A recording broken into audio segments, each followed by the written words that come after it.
Hello friends, welcome to my YouTube channel Samrat education. दोस्तों, आज के इस वीडियो में आप लोगों को बीएससी एग्रीकल्चर फोर्थ सेमेस्टर के एक विषय क्रॉप प्रोडक्शन टेक्नोलॉजी सेकेंड रबी क्रॉप का most important long and short question कराने वाला हूं। तो आप लोग वीडियो को पूरा देखिएगा और वीडियो अच्छा लगे तो वीडियो को लाइक कीजिएगा, चैनल को सब्सक्राइब कीजिएगा। और ये जो भी क्वेश्चन है बहुत ही इंपॉर्टेंट और लगातार एग्जाम पूछे गए क्वेश्चन है, ठीक है। तो यदि आप लोगों को इसका पीडीएफ चाहिए तो डिस्क्रिप्शन में व्हाट्सएप ग्रुप का लिंक और व्हाट्सएप नंबर भी दिया गया है, मैसेज करके आप लोग इसका पीडीएफ भी ले सकते हैं। तो चलिए स्टार्ट करते हैं पहला क्वेश्चन। तो हमारा पहला क्वेश्चन है, उत्तरी भारत की अपेक्षा दक्षिण भारत में चीनी उत्पादन तेजी से बढ़ने का क्या कारण है, बताइए। क्या बोल रहा है कि उत्तरी भारत की अपेक्षा जो दक्षिण भारत है वहां पर गन्ने से चीनी उत्पादन में तेजी से वृद्धि होने का क्या कारण है, उसको बताइए। तो क्या कारण हो सकता है, इसको आप लोग अपने से भी बता सकते हैं, लेकिन फिर भी मैं बता देता हूं कि क्या कारण हो सकता है कि उत्तरी भारत की अपेक्षा दक्षिण भारत में चीनी उत्पादन तेजी से बढ़ रहा है, ठीक है। तो इसका सबसे बड़ा यही कारण है कि दोस्तों, जो उत्तरी भारत की अपेक्षा दक्षिण भारत है वहां पर गन्ने के लिए अनुकूल वातावरण मिल रहा है। सबसे बड़ा पॉइंट ये है कि गन्ने को जब अनुकूल वातावरण मिल रहा है दक्षिणी भारत में, तो वहां पर गन्ना जो है वह अधिक तेजी से ग्रो करता है। उसमें दोस्तों जो सुक्रोज सामग्री होती है वह भी बहुत अधिक बनती है, जिससे क्या होता है, जिससे वहां पर चीनी का उत्पादन अधिक तेजी से बढ़ रहा है। तो चलिए देखते हैं उत्तरी भारत की अपेक्षा दक्षिणी भारत में चीनी उत्पादन तेजी से बढ़ने का क्या कारण है। तो गन्ना एक उष्ण एवं उपोष्ण कटिबंधीय फसल है। गन्ना क्या है, गन्ना एक उष्ण एवं उपोष्ण कटिबंधीय फसल है, जिसके लिए 21 डिग्री सेल्सियस से 27 डिग्री सेल्सियस तक का तापमान और 75 से 100 सेंटीमीटर वार्षिक वर्षा तक की जरूरत पड़ती है। तो यहाँ तक आप लोग समझ गए होंगे कि जो गन्ना होता है उसकी खेती के लिए उष्ण एवं उपोष्ण कटिबंधीय जलवायु होती बहुत अच्छा होता है, जिसके लिए 21 डिग्री सेल्सियस से 27 डिग्री सेल्सियस टेम्परेचर बहुत ही उपयुक्त होता है और 75 सेंटीमीटर से 100 सेंटीमीटर वार्षिक वर्षा बहुत ही उपयुक्त होती है। दक्षिण भारत में उत्तर भारत की तुलना में ये सारी अनुकूल परिस्थितियां अधिक उपलब्ध होती हैं। देखिए यहाँ पर दिया गया है कि दक्षिण भारत जो है, साउथ इंडिया, वहां पर उत्तर भारत की तुलना में सारी अनुकूल परिस्थितियां अधिक उपलब्ध होती हैं गन्ने के प्रति। साथ ही दक्षिण भारत के गन्ना उत्पादक राज्य तटीय भाग में पड़ने के कारण जलवायु में आर्द्रता भी अधिक होती है, जो अधिक उपज में सहायक होती है। इसलिए गन्ने की उपज दक्षिण भारत में अधिक तेजी से बढ़ रही है। तो यहाँ तक आप लोग अभी एक पॉइंट समझे कि गन्ने की जो उपज है वह क्यों बढ़ रही है इतनी तेजी से दक्षिण भारत में। तो गन्ना जो होता है एक उष्ण एवं उपोष्ण कटिबंधीय फसल है, जिसके लिए 21 डिग्री सेल्सियस से 27 डिग्री सेल्सियस तापमान, 75 सेंटीमीटर से 100 सेंटीमीटर वार्षिक वर्षा की जरूरत पड़ती है, जो दक्षिण भारत में उसको मिलता है पूरी तरह से, ठीक है। जिसकी वजह से क्या होता है, वहां पर उत्पादन अधिक होता है। अगला पॉइंट देखेंगे, दक्षिण भारत के गन्ना उद्योग को उत्तर भारत के गन्ना उद्योग की तुलना में कुछ अंतर्निहित बढ़त हासिल है। क्या बोला कि जो दक्षिण भारत का गन्ना उद्योग है वह उत्तर भारत के गन्ना उद्योग की तुलना में कुछ अंतर्निहित बढ़त हासिल किया है, क्योंकि यहाँ पर उत्तर के 4 महीनों की तुलना में पेराई 8 महीने लंबा होता है।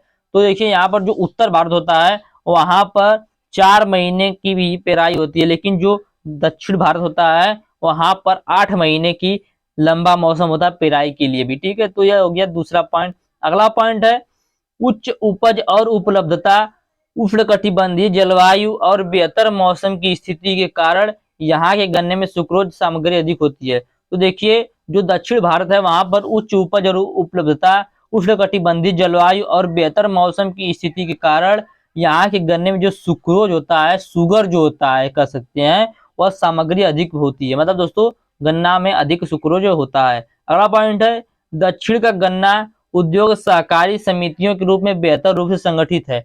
अब सहकारी समिति क्या होता है आप लोगों को मैंने बहुत अच्छे से इसको बता दिया है। तो दक्षिण का जो गन्ना उद्योग है वह सहकारी समिति के रूप में बेहतर रूप से संगठित है, आधुनिक मशीनरी से लैस है और उत्तर की तुलना में यहाँ की मिल वित्तीय रूप से भी अधिक सशक्त हैं, जिस वजह से उत्तरी भारत की अपेक्षा दक्षिणी भारत में अधिक तेजी से गन्ने का उत्पादन बढ़ रहा है या चीनी का उत्पादन बढ़ रहा है। तो इसको आप लोग उम्मीद करते हैं समझ गए होंगे।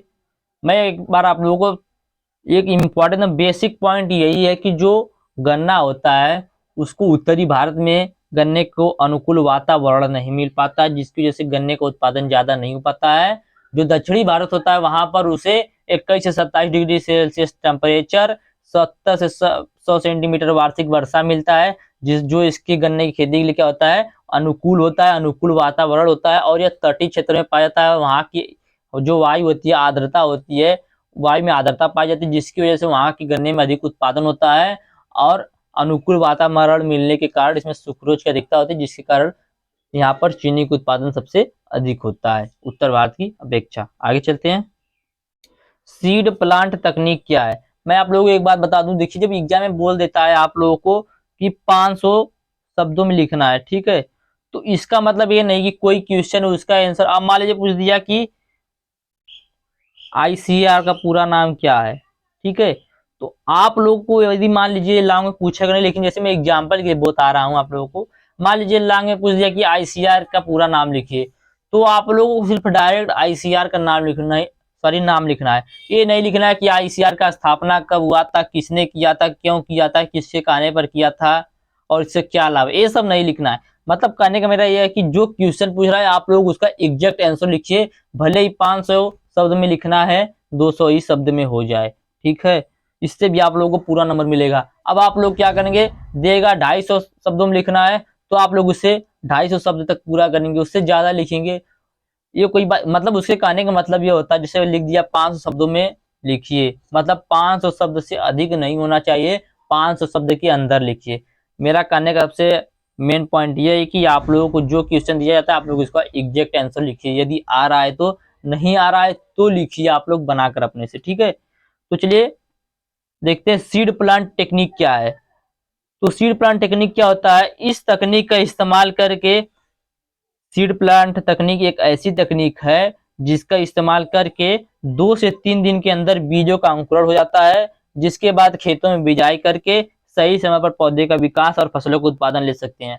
आप लोग इस समय देखते होंगे जो बीज भंडार वाले होते हैं वह लोग क्या करते हैं, अपना सीड प्लांट टेक्निक से पौधे को तैयार करते हैं और सबको बेचते हैं। इस टाइम आप लोग देखेंगे लौकी का पेड़ मिल जाएगा आप लोगों को, कद्दू का पेड़ मिल जाएगा, तो ये सब बीज भंडार की दुकान में मिल जाएगा, जो सभी लोग क्या करते हैं सीड प्लांट टेक्निक के द्वारा ही तैयार करते हैं। तो ये हो गया seed plant technique. Seed plant technique एक ऐसी टेक्निक है जिसके द्वारा सिर्फ 2 से 3 दिन के अंदर बीजों का अंकुरण हो जाता है, जिसके बाद खेतों में बिजाई करके सही समय पर पौधे का विकास और फसलों का उत्पादन हम लोग ले सकते हैं। आगे चलेंगे, बहुत इंपॉर्टेंट है, श्री अन्न क्या है और भारत में इसकी पैदावार व स्थिति बताइए। तो श्री अन्न क्या होता है, मैं आप लोगों को मोटे मोटे बातें बता दूं तो, जो श्री अन्न होता है मोटा अनाज जो आप लोगों ने पढ़ा है मिलेट, उसी को श्री अन्न बोला जाता है। 2023 में नरेंद्र मोदी ने इसको श्री अन्न नाम से, इसको श्री अन्न नाम दिया। और श्री मतलब आप लोग समझते होंगे जिसके नाम के आगे श्री लगता है तो वो बहुत सम्मानित हो जाता है। तो 2023 में श्री नरेंद्र दामोदर दास मोदी जो कि हमारे देश के प्रधानमंत्री है, उन्हीं के द्वारा मोटे अनाजों का नाम श्री अन्न कर दिया गया है, ठीक है।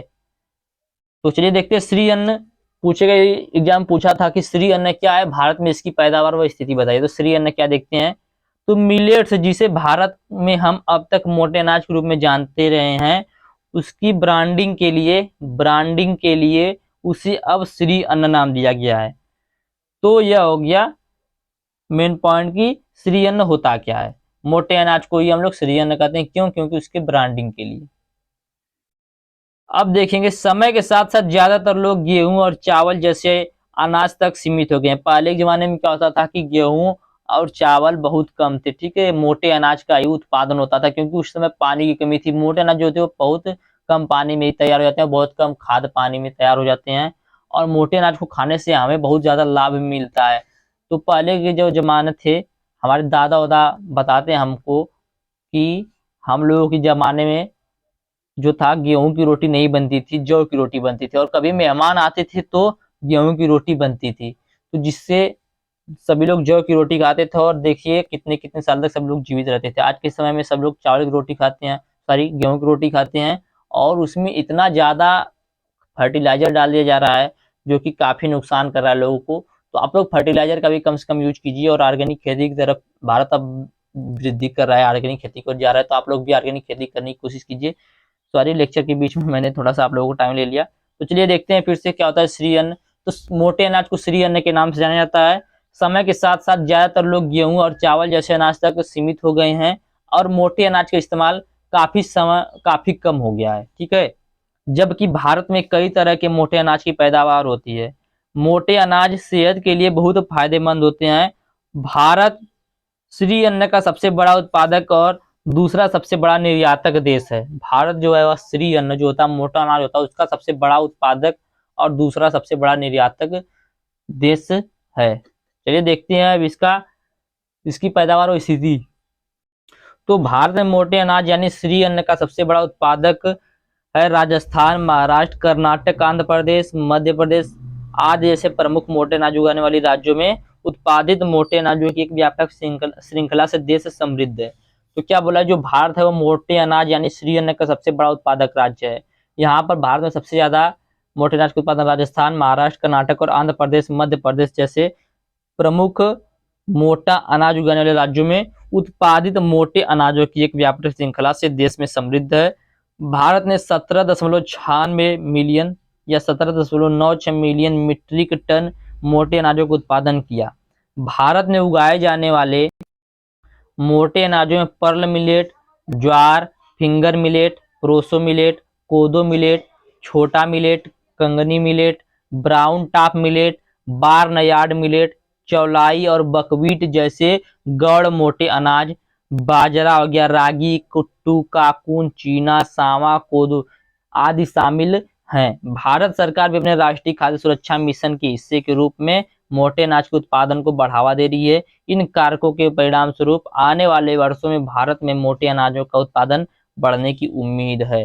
तो इसको भी आप लोग समझ रहे होंगे कि जो श्री अन्न होता है वह क्या होता है। श्री अन्न का उत्पादन कितना था, 17.96 मिलियन, 17.96 मीट्रिक टन था। ठीक है, और श्री अनाज होता क्या है उसको भी मैंने आप लोग बता दिया है। अब चलिए आगे चलते हैं।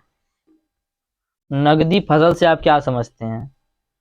तो नगदी फसल क्या होता है? नगदी फसल में उन व्यापारिक फसलों को शामिल किया जाता है जिसके माध्यम से उद्योगों को कच्चा माल प्राप्त होता है। नगदी फसल में उन व्यापारिक फसलों को शामिल किया जाता है जिनके माध्यम से उद्योगों को कच्चा माल प्राप्त होता है।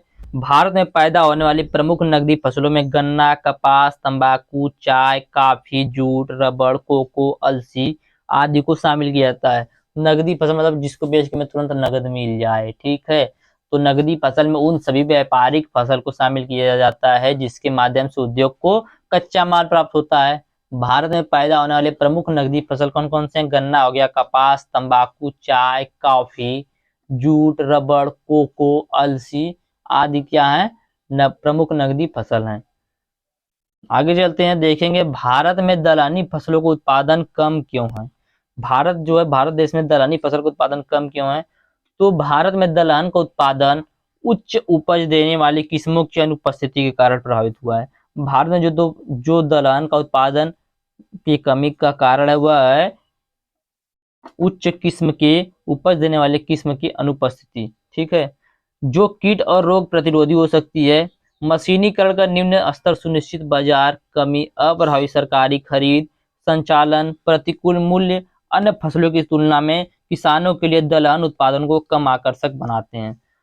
तो भारत में दलहनी फसल का उत्पादन कम क्यों है? तो भारत में दलहनी फसल का उत्पादन उच्च उपज देने वाली किस्म की अनुपस्थिति के कारण प्रभावित हुआ है, जो कीट और रोग के प्रति प्रतिरोधी हो सकता है। मशीनीकरण का निम्न स्तर सुनिश्चित बाजार की कमी, अप्रभावी सरकारी खरीद, संचालन, प्रतिकूल मूल्य अन्य फसल की तुलना में किसानों के लिए दलहन उत्पादन को कम आकर्षक बनाते हैं।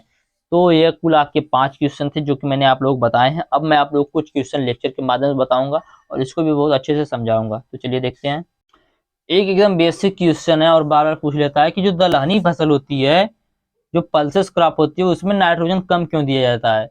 तो आप लोग को पहले मैं समझा देता हूँ कि जो दलहनी फसल होती है उनकी जड़ों में एक गांठ पाया जाता है, एक रूट निड्यूल पाया जाता है, जिसमें क्या होता है राइजोबियम बैक्टीरिया और उसके फैमिली के लोग रहते हैं। ठीक है, वह क्या करते हैं, वह वायुमंडलीय नाइट्रोजन को मृदा में स्थिर कर देते हैं, जिसकी वजह से नाइट्रोजन दलहनी फसलों में कम दिया जाता है। तो चलिए देख लेते हैं। तो दलहनी फसलों की जड़ों में राइजोबियम जीवाणु पाया जाता है, जिसके द्वारा यह वायुमंडल के नाइट्रोजन का फिक्सेशन करता है और पौधे को वायुमंडल की नाइट्रोजन की पूर्ति करता है। इसलिए दलहनी फसलों में नाइट्रोजन कम दी जाती है। ठीक है, एक क्वेश्चन और पूछा है, दलहनी फसलों में राइजोबियम कल्चर का प्रयोग कैसे करते हैं, विस्तार से बताइए।